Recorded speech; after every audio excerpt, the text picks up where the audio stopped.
안녕하십니까. 주식밖에 모르는 남자 주머남TV의 주머남입니다. 테슬라 아직 비싸다고 생각하시나요? 주변 사람들한테 테슬라를 이제 주식을 많이 물어보시면 요즘은 저는 이제 테슬라 싸라고 이야기를 하는데 많이 비싸다고 이야기를 합니다. 그리고 나서 이제 그 다음 오는 질문이 테슬라는 그냥 전기차만 파는 회사가 아니냐라고 하는데, 이번에 이제 좋은 애널리스트 분이 만들어주신 자료를 보고서 이 자료를 만들어서 올려야겠다 생각이 들었습니다. 2023년 11월 25일이고요.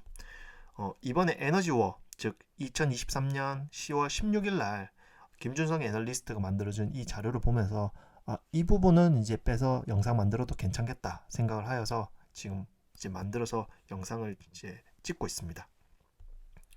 테슬라 같은 경우는 지난 20년, 이 긴 시간, 작으면 작을 수도 있지만 이 긴 시간 동안 네트워크, 에너지, 데이터 디바이스, 물리 인공지능, 비물리 인공지능을 이제 이 생태계를 조금씩 확장을 해갔습니다. 당연히 네트워크는요, 스페이스 X라는 이 업체를 통해서 하고요. 에너지는 이 솔라시티, 그리고 데이터 디바이스는 바로 이 로더스터 출시, 즉 테슬라를 하였고요.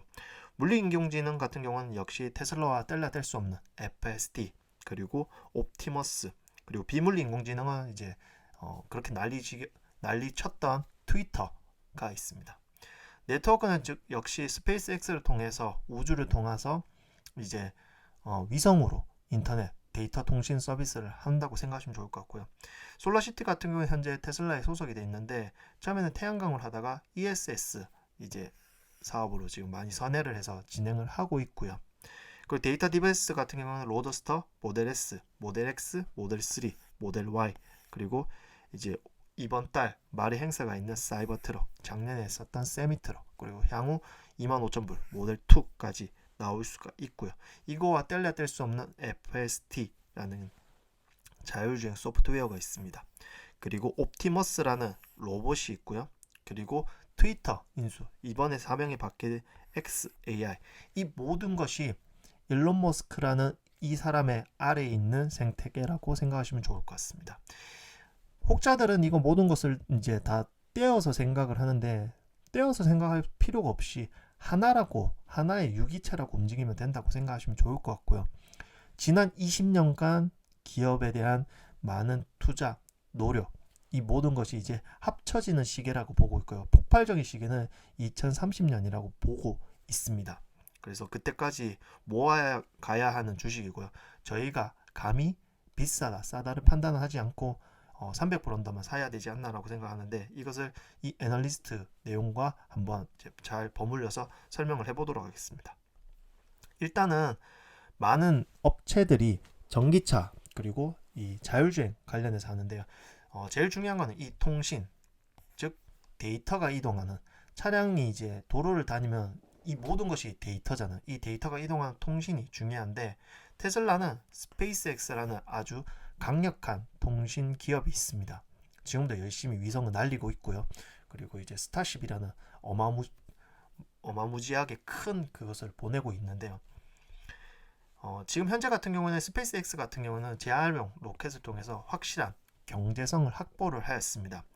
1957년부터 2023년 7월까지 발사된 총 위성은 16,946개인데요. 사용 중인 위성은요, 그 중에 46%인 7,718개 정도 됩니다. 그 중에 통신 위성은 5,823개로 16,946개 대비 34%를 차지한다고 보시면 좋을 것 같습니다. 사용 중인 위성의 7,718개 중에 스타링크 위성 수는 4,487개로 점유율 58%를 차지하고요. 통신 위성으로 따졌을 때 4,487개가 점유율 77%라는 것이죠. 그러니까 20년밖에 안 된 이 신생 기업이 통신 위성의 77%를 점유한다는 것은 어마무지한 막지한 파워가 있다는 거고요. 이것이 가능했던 이 위에 있는 재활용 로켓 덕분에 가능했던 거고요. 펠콘 9, 펠콘 헤이비, 스타쉽, 이런 이제 점점 많은 위성을 날릴 수 있는데요. 펠콘 9 같은 경우는 발사하는 위성이 50개입니다. 스타쉽은 400개고요. 그래서 스페이스X 목표는요, 바로 저궤도 위성 42,000개 운영을 하여서 지구 표면을 다 덮는다는 겁니다. 그래서 이를 통해서 이제 도로주행 얻는 이 데이터를 운전 로봇이라고 하는데요. 즉 전기차를 운전 로봇과 클라우드 간의 유기적인 직접 연결을 한다는 겁니다. 이렇게 되면은 지금 현재 이제 통신 사업을 할 수 있는 사람들이 이제 뭐 북미 같이 큰 땅덩어리 있는 이제 통신이 안 닿는 곳에 당연히 스타링크 즉 스페이스X가 강력하게 이러한 통신 사업을 통해서 많은 데이터를 빨아들이겠죠. 그래서 가시적으로 42,000개가 되면 확 오르는 게 아니고 42,000개 근처로 가면 아무래도 이미 주가랑 이 테슬라에 대한 자율주행의 이 통신이 어마막지하게 이제 파급력이 있을 거다. 그래서 제가 볼 때는 이 스페이스X에 대한 통신 위성은 테슬라뿐만 아니라 다른 기업들도 많이 들어오지 않을까라고 생각을 하고 있고요. 두 번째 꼭지로는 이제 전기 에너지 부재입니다. 즉, 이 전기 에너지는 하드웨어의 이동성을 말하죠. 우리 인간도 밥을 먹어야 움직일 수 있듯이 이 전기차 역시 그리고 움직이는 이 이제 뭐랄까 소프트웨어 하드웨어가 있는 움직이는 원천은 전기라고 보시면 좋은데 테슬라는 슈퍼차저와 ESS가 있습니다. 솔라시티는 원래는 태양광을 통해서 가려고 했는데 ESS 사업으로 이제 선회를 하고 나서 현재는 점유율이 세계 1위 7.5%로 차지를 하고 있고요. 2025년에는 ESS 공급 점유율을 50%를 전망을 하고 있습니다. 근데 당연한 게 ESS 안에는 배터리가 들어갑니다. 이 배터리를 테슬라가 가장 잘 만들겠죠. 당연히 테슬라 자체적으로도 배터리를 만들고 있고 발주도 하겠고 왜? 전기차의 배터리가 그만큼 들어가기 때문에 이 기술력을 자회사인 솔라시티에 이식을 시켰고 그래서 2025년에 테슬라 전세계 ESS 공급 점유율 50%는 허풍이 아니다 라는 생각이 들고요. 무엇보다 현재는 외부 판매를 통해서 수익 창출이 가능합니다. 텍사스의 파워웰 소유자는 VPP 참여를 통해서 월간 10불 수익 자금은 작을 수 있지만은 제가 필요해서 ESS를 설치를 했는데 돈까지 벌 수 있다? 인간은 돈을 벌 수 있으면 무조건 할 수밖에 없다는 생각이 들거든요. 저 역시도 사회생활을 하지만 근데 더 웃긴 거는 사람들뿐만 아니라 테슬라 자체적으로도 솔라시티에서 발주를 해서 패널 7만 개 68개 메가팩을 기가 텍사스에 설치를 하였습니다. 이를 통해서 판매도 즉 전력 피크타임 때 판매를 통해서 수익 실현을 할 뿐만 아니라 태양광 에너지를 공장에서 ESS 저장해서 공장에도 사용을 한다는 거죠. 그래서 일석이조를 보여주고 있다. 그래서 어마어마하게 이 사업이 커갈 것이고 앞으로 더 커갈 거라고 생각이 들고요. 그리고 이 슈퍼차저 테슬라의 충전 시스템을 NACS라고 부릅니다. 그래서 현재는 북미 표준 즉 미국 표준이 되는데요. 이게 제가 볼 때는 전 세계 표준이 되지 않을까 생각하는데 이 슈퍼차저의 설치 비용 즉 생산 원가 경쟁력이 타사 대비 아마 무지막지하다라고 생각하시면 좋을 것 같고요. 근데 만족도를 한번 봐야 되잖아요. 미국 충전기별 사용자 만족은 인덱스 800 중에 739를 차지를 하고 있고요. 고장률 역시 경쟁사는 25% 중에 21.6%를 차지하고 있는데 반면에 테슬라는 월등하게 낮고요. 그래서 미국 급속 이제 DC 급속할 수 있는 이 충전기 비율도 역시 테슬라가 월등하게 높습니다. 그래서 향후 이 북미 표준이 된다는 것은 제가 볼 때는 전 세계 표준이 될 수 있다라는 것이고요. 이것으로 에너지 사업이 쭉쭉 뻗어나가지 않을까라고 생각을 합니다. 그래서 이에 맞춰서 슈퍼차저 이 커넥션도 무지막지하게 늘어나고 있다라고 보시면 좋을 것 같습니다. 그리고 이제 세 번째 꼭지는 경쟁 기업의 값비싼 하드웨어입니다. 밑에 있는 기계 그리고 위에 보면 카메라, 라이다 어마무지하게 달려 있습니다. 현재는 이제 기사로는 GM이 크루즈 사업을 포기를 하였죠. 돈 때문에. 근데 테슬라는 이 모든 걸 다 하면서 이 모든 걸 했는데 원가 절감을 해서 그냥 차로 살 수가 있습니다. 저 비용이 어마무지할 건데 그게 가능했던 거는 일단 첫 번째로 제로 베이스에서 시작했습니다. 전기차라는 게 없었던 그 시대에 테슬라는 했기 때문에 스케이트보드 플랫폼 위에 파우치를 할까 원통형을 할까 원통형 셀을 했고 유도 모터도 직접 개발을 했고 나아가 이 배터리를 조금 더 원가 절감을 하기 위해서 C2B 설계 언더바디 이렇게 보시면 알겠지만 밑에 언더바디를 이제 꽂을 수 있도록 원통형이 쏙 들어가겠습니다. 그래서 이를 통해서 차량 무게 10% 감소, 주행거리 14% 향상, 그리고 370개 부품을 제공해서 비용 절감을 하였고요. 이 기가 프레스 팍팍 찍어서 그냥 끝나는 겁니다. 기가 캐스팅을 통해서 몇 개 없잖아요. 이렇게 찍어서 그냥 붙이면 끝입니다. 기존 생산은 이제 보시면 색깔도 다양하잖아요. 다 따로 생산을 해서 이거 오밀조밀하게 다 또 용접해서 붙여야 되는데, 기가 캐스팅은 그냥 탁탁탁 찍으면 끝입니다. 사실 이게 처음 났을 때 기존 레거시 업체들은 엄청나게 비웃었습니다. 그런데 현재 이것을 따라가려고 하죠. 그래서 결론적으로 제조 원가를 점점 더, 즉 제조 원가 50% 감축 목표로 열심히 달려가고 있습니다. 이거 역시 또 테슬라에 대한 여러 자료를 통해서 이제 매년 체크를 할 수 있는 포인트고요. 그리고 IR 자료를 통해서 또 볼 수가 있습니다. 그래서 결론적으로 이제 2023년 상반기 기준 전생기 자동차 시장 탑 10 베스트셀러의 모델 Y가 당당하게 1위를 하고 있고요. 그 꼭지에 모델 3가 차지를 하고 있습니다. 그래서 자율주행에 대한 부품이 그렇게 비싼데 불구하고 그냥 차 한 대를 사는 겁니다. 아이오닉보다 포르쉐 타인컨보다 월등하게 저렴을 하다는 거죠. 그래서 테슬라 이 원가 절감 기술, 그리고 그것을 바탕으로 비싼 하드웨어를 소비자는 값싸게 살 수 있다. 그리고 원가 절감에 대한 고민을 정말 미친 듯이 한다 라고 보시면 좋을 것 같습니다. 그 다음 꼭지는요, 그 다음 꼭지에 들어가기 앞서서 지금 현재 테슬라의 차량에는 비교 우위에 있고요. 끊임없이 10년간 원가 판매 가격의 동반 하락을 통해서 쭉 내려가고 있고, 그래서 이미 산업평균 판매 가격 하해를 실현을 하였고요. 내년쯤 25,000불, 뭐 내년에 안 나오면 후내년에 25,000불 차량이 나오는데 여러 기사를 통하면 내년쯤 25,000불에 대한 가시적으로 보이지 않을까라고 보이는데, 만약 25,000불짜리 차량이 나오면은 이거는 시장이 어마무시한 쇼크이지 않을까 싶습니다. 그 다음 꼭지는 주행 데이터, 즉 데이터 센터. 이 구축 비용이 경쟁 기업은 어마무시한데 테슬라는 지금 20년 동안 착착해서 하드웨어 3.0, 도저, 그리고 현실 데이터까지 착착 세워왔다라고 보시면 좋은데요. 사실 하드웨어 1만 하면요, 보시면 알겠지만 볼 수 있는 공간이 매우 작습니다. 모빌아이 칩을 바탕으로 한 개 카메라, 한 개 레이더, 그리고 12개 초음파를 했고요. 이후에 이제 확장된 게 하드웨어 2, 하드웨어 1보다 조금 더 많이 이제 벗어난데, 엔비디아 바탕으로 8개 카메라, 1개 레이더, 12개 초음파인데, 지금은 테슬라 자체에서 FSD 컴퓨터를 소개하는 것을 보았을 때 테슬라에서 직접 FSD 컴퓨터 이 칩, 하드웨어 칩을 만들었고요. 하드웨어 2.0과 유사한 전력 소비를 하지만 21배 이미지 처리 능력을 이제 한다.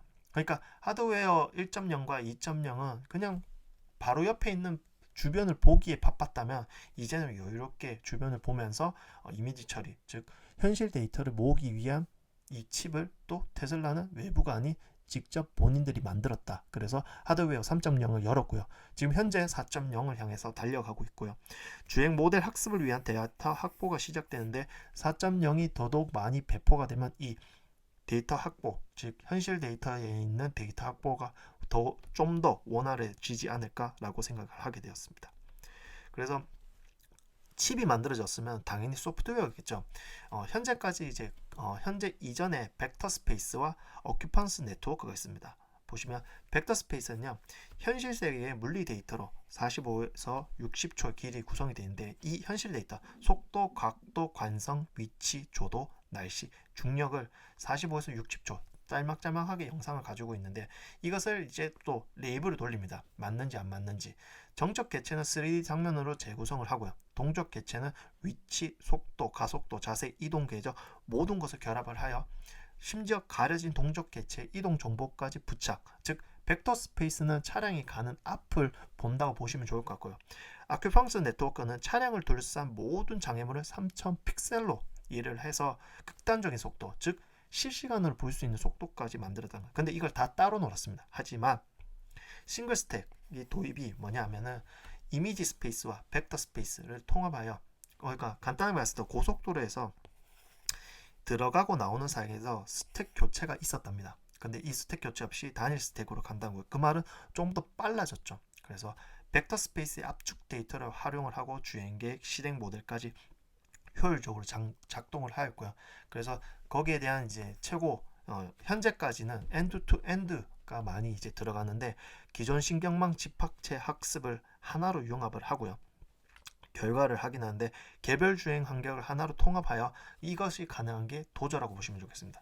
그래서 그림처럼 엄청나게 많은 과정을 있는데, 이 과정을 한 개, 즉 하나로 통합을 했다라는 게 중요하고요. 오른쪽에 보면 이제 멀티태스킹, 스탠드얼론 이 여러 모델인데 이것보다 조금 더 월등히 높은 엔드 투 엔드로 이제 간다. 하여튼 이 모든 것을 하나로 통합하는 작업을 하였는데 이것이 소프트웨어로 나왔고 이것을 가능하게 하는 게 이 도저라는 거죠. 그래서 이 도저는요 빠르게 확장 중입니다. 올해에 이제 도입이 됐고요. 그래서 검증된 엔드-투-엔드 FSD의 차량을 배포해서 신경망 융합 과정에 발생 오류를 확인하고 다시 도저해서 또 학습해서 데이터 센터 전송해서 수정, 검증, 재배포 이 과정인데 오류를 확인됐을 때 이 오류가 맞는지 틀린지를 이제 학습하기 위한 칩들이 조용하는데 이 도저가 월등하게 빠르고요. 이 빠른 칩을 통해서 데이터를 받아서 수정, 검증 빠르게 하여서 또 재배포 과정을 반복하는데 결론적으로는요. 드라이브 GPT라고 보시면 좋을 것 같습니다. 챗 GPT가 있지만 드라이브 GPT라는 거죠. 드라이버 GPT는 거리비 개별 객체를 구분하고 차량과 객체, 객체와 객체 사이 관계를 이해하여 주행의 문맥 파악, 이는 완전 자율주행의 실행인데 혹자들은 그러는 게 현재 있는 이 자율주행이라는 이 AI 데이터가 가장 쉬운 거라고 하더라고요. 그래서 어떻게 보면 우리 인류는 처음으로 자율주행에 넘어가는 데 있어서 굉장히 어렵게 부딪히고 있지만은 이것이 향후 AI라는 큰 카테고리에 성공을 하기 위한 가장 첫 관문, 가장 쉬운 관문이라고 들었는데 향후 어떻게 될지도 관전 포인트가 될 것 같습니다. 그리고 무엇보다 사람들은 이 자율주행을 돈 주고 직접 삽니다. 베타 테스터가 되어서 막 도로를 이제 돌아다닙니다. 그래서 현실에 있는 자동차 업체 중에 가장 많은 현실적인 데이터를 가지고 있고요. 이를 통해서 소비자는요, 사고 발생 건수가 산업평균 1.53건에서 FSD는 0.31건, 그리고 보험료로 봤을 때도 테슬라가 가장 낮고요. 테슬라 보험합니다. 이것이 북미에서 점점 확장이 되고 있고요. 북미가 다 되면은 미국이 다 되면 뭐 점점 세계로 뻗어가겠죠. 저 역시도 향후 한국에 테슬라 보험이 오면은 테슬라 보험을 할 것입니다. 그리고 가트너에서 했는데 테슬라의 이 점수가 굉장히 높다는 것을 볼 수가 있습니다.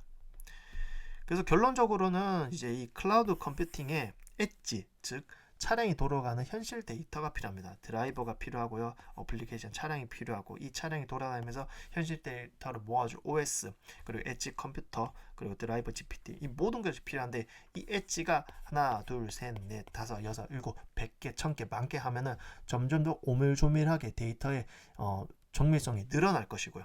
그리고 이것이 필요한 에너지, 그리고 이 엣지 이 데이터가 클라우드까지 오갈 수 있는 이 네트워크, 이 모든 것을 유기적으로 할 수 있는 기업이 어디다? 테슬라라는 거죠. 그래서 결론적으로 테슬라는 20년간 통신, 스페이스X, 에너지, 테슬라 에너지, 테슬라, 그리고 AI, XAI 이 모든 것을 테슬라가 아닌 일론 머스크 하나로 수집 통합된 생태고요. 이 반대에 있는 경쟁 기업은 각각 회사, CEO도 따로 있고요. 회사의 목표도 다 따로 있고 각각이 있던 거죠. 그래서 앞으로 올해부터 2030년까지 어떻게 이 테슬라가 향해 갈지 한번 보는 것도 관전 포인트입니다. 결론적으로 테슬라는 지금 열심히 모아야 한다고 생각합니다. 다음 주 뵙겠습니다. 다음 주는 다른 애널리스트 보고서로 찾아뵙도록 하겠습니다. 감사합니다.